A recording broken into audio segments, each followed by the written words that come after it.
Hi అండి. నమస్తే. Welcome to our channel voice of Lakshmi. Doctor Majji Bharati garu రచించిన మార్పు రావాలి అనే చక్కటి కథను వినేద్దామండి. దీపు, చైతు, ఏమండి, మీ ముగ్గురు ఒకసారి ఇలా వస్తే మీతో మాట్లాడాలి. పిల్లల్ని భర్తని పిలిచింది ఇందుమతి. టీవీ చూస్తున్న మోహన్, మొబైల్ ఫోన్లో గేమ్స్ ఆడుకుంటున్న పిల్లలు మేము బిజీ, తర్వాత మాట్లాడుకుందాం అనేశారు ఇందు వైపు చూడకుండానే. తర్వాత మాట్లాడటానికి రేపటి నుండి నేను ఇక్కడుండనేమో అన్న ఇందుమతి మాటలకు తలెత్తి చూశారు ముగ్గురు. ఊరెళ్తావా? ఎక్కడికి? మాకు చెప్పనే లేదు. ప్రశ్నలు వరుసగా వచ్చాయి. నేను చెప్పేది జాగ్రత్తగా వినండి. రేపు నేను పీజీ హాస్టల్కి వెళ్ళిపోతాను. ఆ తర్వాత నేను పనిచేస్తున్న స్కూల్కి దగ్గరలో ఇల్లు చూసుకుంటాను అన్న ఇందు మాటలకు ముగ్గురు అయోమయంగా చూశారు. పీజీ హాస్టల్ ఏమిటి, ఇల్లు చూడటం ఏమిటి, ఏం మాట్లాడుతున్నావు నువ్వు అన్నాడు ముందుగా తేరుకున్న మోహన్. నేను ఇదివరకులా పని చేయలేకపోతున్నాను, తిరగలేకపోతున్నాను. అందుకని స్కూల్కి దగ్గరలో ఇల్లు తీసుకోవాలనుకుంటున్నాను అన్న ఇందుతో, నాకు చెప్పకుండానే ఇంత పెద్ద నిర్ణయం తీసుకుంటావా కోపంగా అన్నాడు మోహన్. నాకు ఈ ఆలోచన వచ్చిన వెంటనే మీకు చెప్తున్నాను.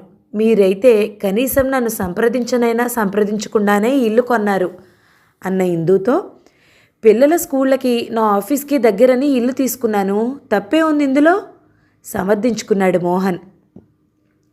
నాకు పెళ్ళై దగ్గర 25 సంవత్సరాలు అవుతుంది. ఎప్పుడు మీకోసమనో పిల్లల కోసమనో తప్పించి నా కోసమని నేనేమీ చేసుకోలేదు. పోనీ మీ ముగ్గురులో ఎవరైనా నా కోసం ఏమైనా చేశారా అంటే అది మీకే తెలియాలి. ఇప్పుడు నేను నా కోసం స్కూల్కి దగ్గరలో ఇల్లు తీసుకుంటానంటున్నాను.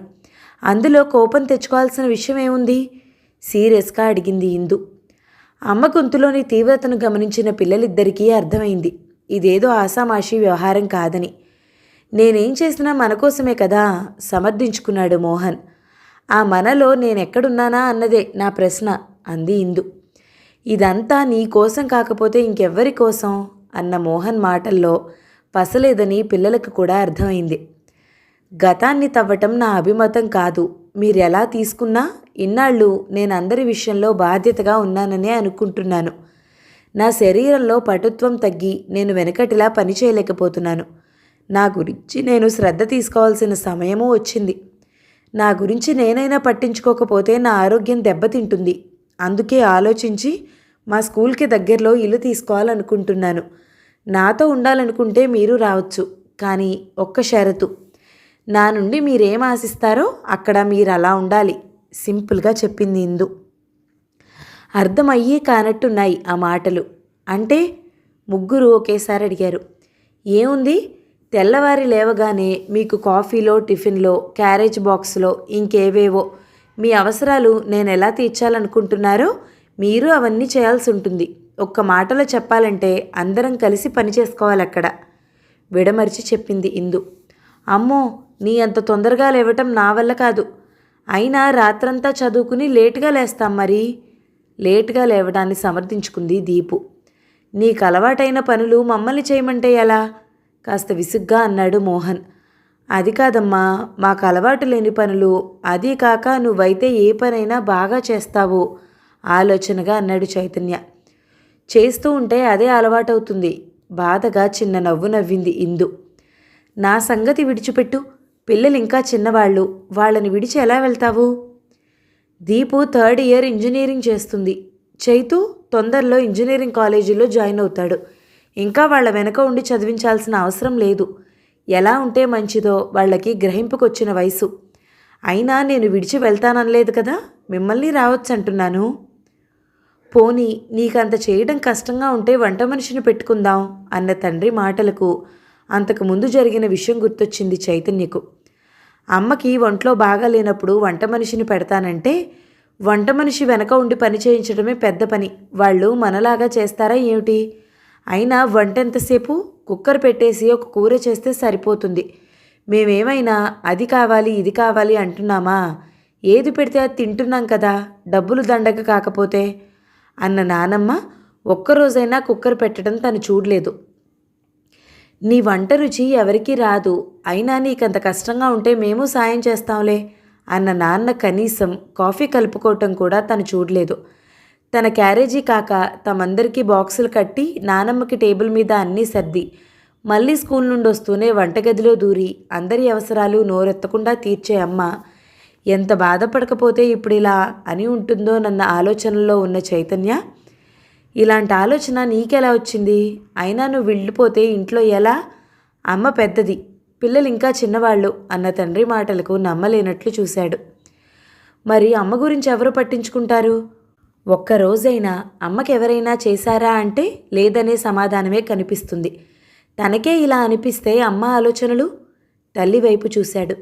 కోపాన్ని బాధని అణుచుకుంటూ అమ్మ, అది చూసిన వెంటనే నేను కూడా నీతో వస్తాను, నువ్వు రెస్ట్ తీసుకో అమ్మా అని గదిలోకి తీసుకెళ్ళిపోయాడు చైతన్య. తండ్రి కూతురు మిగిలారు హాల్లో. నేనేం చేశానని మీ అమ్మ అంత బాధపడాలి? బాగానే చూసుకుంటున్నాను కదా అన్న తండ్రి మాటలకు రాత్రి తాను విన్న మాటలు గుర్తొచ్చాయి దీపుకి. సుశీలకు ఒంట్లో బాగాలేదట, ఇక్కడికొచ్చి రెస్ట్ తీసుకోమన్నాను అన్న నాన్న మాటలు అమ్మ ఈ నిర్ణయం తీసుకోవడానికి ప్రేరేపించాయా? నాన్నెప్పుడూ అందరినీ రెస్ట్ తీసుకో అంటూ ఉంటారు, కానీ పనెవరు చేస్తున్నారు అమ్మ తప్పించి? నువ్వు రెస్ట్ తీసుకో, మేం చూసుకుంటామని ఒక్కసారైనా నాన్న అమ్మతో అనటం తనెప్పుడూ వినలేదు. ఎప్పుడూ నాన్నకు ఆ విషయం గ్రహింపుకు రాలేదా? మరి అమ్మకు రెస్ట్ అక్కర్లేదా? సుశీలత్తకు గర్భసంచి ఆపరేషన్ అయ్యాక ఒక్కదానివి పనెలా చేసుకుంటావు, ఇక్కడ రెస్ట్ తీసుకో అని 3 నెలలు దాటాక వాళ్ళింటికి పంపించారు. పోనీ అత్త ఏమైనా ఉద్యోగం చేస్తుందా అంటే ఇంట్లో ఉండే మనిషే. అటువంటి అత్తకే 3 నెలలు రెస్ట్ కావాల్సి వస్తే అమ్మకు అదే ఆపరేషన్ అయి ఇంకా 2 నెలలు దాటలేదు. పెట్టిన సెలవు అయిపోయి వారం రోజుల క్రితమే స్కూల్లో జాయిన్ అయింది. ఇంట్లో పనంతా అమ్మే చేసుకుంటుంది. అటువంటిది ఇప్పుడు సుశీలత్తను రెస్ట్ తీసుకోవడానికి రమ్మన్నానని నాన్నంటే అమ్మకి కోపం రావడంలో ఆశ్చర్యమేమీ లేదు. పోనీ నాన్నమ్మ కానీ అత్త కానీ ఏమైనా సాయం చేస్తారా అంటే చెయ్యకపోగా అదేదో హాస్యంలా వంకర మాటలు అంటూనే ఉంటారు. వాళ్ల సంగతి పక్కన పెడితే తానెప్పుడైనా అమ్మకు సాయం చేసిందా? చదువుకుంటున్నాం కాబట్టి అదే పెద్ద పనిని తామనుకుంటున్నారు. లేటుగా పడుకున్నాం కాబట్టి లేటుగా లేస్తున్నామని అమ్మతో అంది తాను. కానీ అమ్మ ఎంత లేటుగా పడుకున్నా ఉదయం 5 గంటలు అయ్యేటప్పటికి లేచి పని మొదలు పెడుతుంది. మరి అమ్మకు నిద్రా విశ్రాంతి అవసరం లేదా? అమ్మ పని చేస్తుంటే తామందరూ గదుల్లో దూరిపోయి ఫ్రెండ్స్తో కాలక్షేపం, కబుర్లు, వీడియో గేమ్లు, నాన్నమ్మ టీవీ ముందు. అమ్మ ఎప్పుడైనా తనకి పని చెప్పబోతే ఇప్పటి నుండి దానికి పనులు ఎందుకు చెప్తావు, రేపు పెళ్ళయ్యాక వాళ్ళ ఇంట్లో అదే చేయాలి కదా అంటుంది నానమ్మ. తమ్ముడికి పని చెప్పబోతే మగపిల్లాడికి పనులు చెప్తావా, నేనెప్పుడూ నా పిల్లలకి పనులు చెప్పలేదు అని నానమ్మ వెనకేసుకొస్తే అదేదో గొప్పగా అనిపించేది. కానీ నానమ్మ ఉద్యోగం చేయలేదు కదా. అటువంటప్పుడు నానమ్మకి అమ్మకి పోలికేమిటి? తనకెందుకు ఈ విషయం తోచలేదు ఇన్నాళ్ళు? అమ్మకి తమ మీద ఉన్న ప్రేమని బాధ్యతని ఆమె బలహీనతలుగా తాము అడ్వాంటేజ్ తీసుకున్నారా అంటే అవుననే సమాధానం వచ్చింది దీపుకి. ఒక్క మనిషి పనిచేస్తుంటే తామందరూ బాధ్యతారహితంగా ఉన్నారన్న భావన దీపుకి సహించలేదు. అదే సమయంలో ఈ లోకంలో మీ అమ్మ ఒక్కతే ఇంట్లో పని చేస్తున్నట్టు బాధపడుతుంది ఎందుకని? ఆడవాళ్ళు ఇంట్లో పనులు చేయటం ఎప్పుడూ ఉన్నదే కదా అన్న తండ్రి మాటలకు చెప్పలేనంత కోపం వచ్చింది దీపుకి. ఇంకా ఏ కాలంలో ఉన్నారు నాన్న మీరు? ఒకప్పుడు మగవాళ్లే ఉద్యోగాలు చేసేవారు, ఆడవాళ్ళు ఇంట్లో పని చేసేవారు.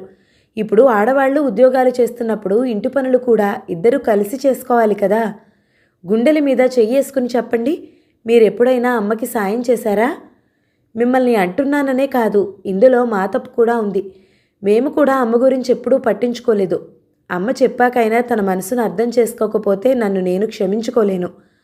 నా పెళ్ళయ్యాక నేను కూడా అమ్మలాగే ఉద్యోగం చేస్తూ అందరూ కూర్చుని కబుర్లు చెప్పుకుంటుంటే ఒక్కదాన్నే పంటి బిగువున భరిస్తూ ఇంట్లో పనులు చేయాలంటే నా వల్ల కాదు.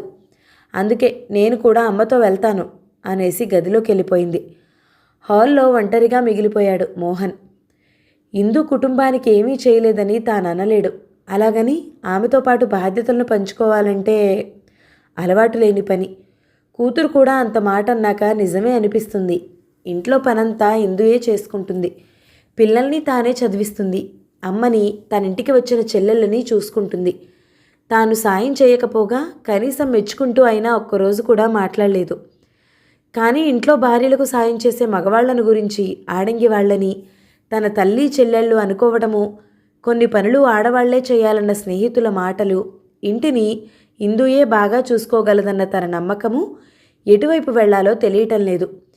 ఇందూని వదిలి ఉండలేడు. అలాగని ఇందూతో సమానంగా వంటగదిలో పని చెయ్యనూ లేడు. చిన్న చెల్లి దగ్గరకు వెళ్ళిన అమ్మ వస్తే ఏం చెప్పాలి? భార్య నీ మాట వినేట్టు చేసుకోలేవా అని అడుగుతుంది. సమస్యకు పరిష్కారం ఏమిటో తెలియటం లేదు.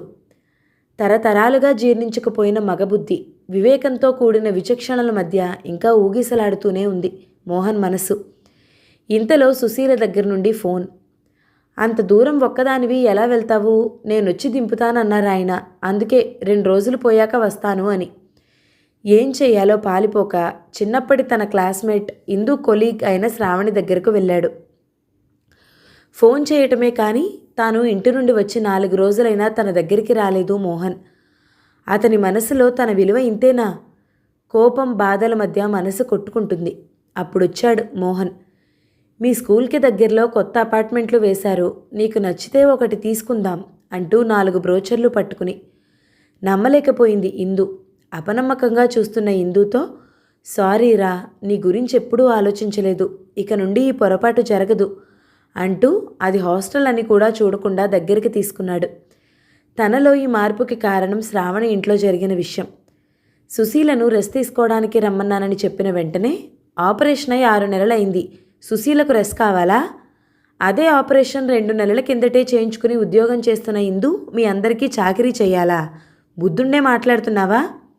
నా క్లాస్మేట్ అని చెప్పుకోవడానికి సిగ్గుపడుతున్నాను.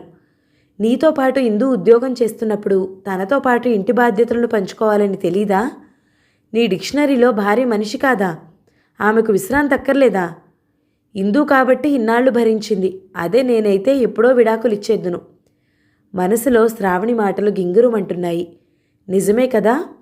అలవాటైన పుట్టింటికి రావడానికే ఒక్కదానివి ఎలా వెళ్తామని సుశీల వాళ్ళ ఆయన ఆలోచిస్తుంటే, ఇంటా బయట అన్ని పనులు చేసుకుంటున్న తన భార్యను తానెంత బాగా చూసుకోవాలి? తనేం చేయాలో తెలిసొచ్చింది. మార్పు రావాలి. ఉద్యోగాలు చేస్తున్న భార్యలున్న భర్తల్లో మార్పు రావాలి.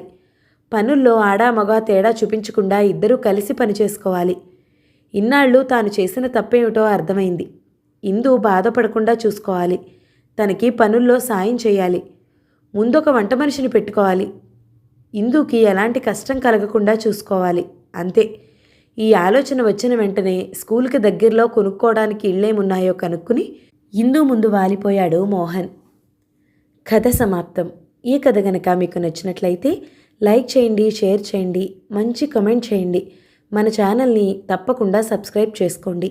Thank you so much for watching. నమస్తే.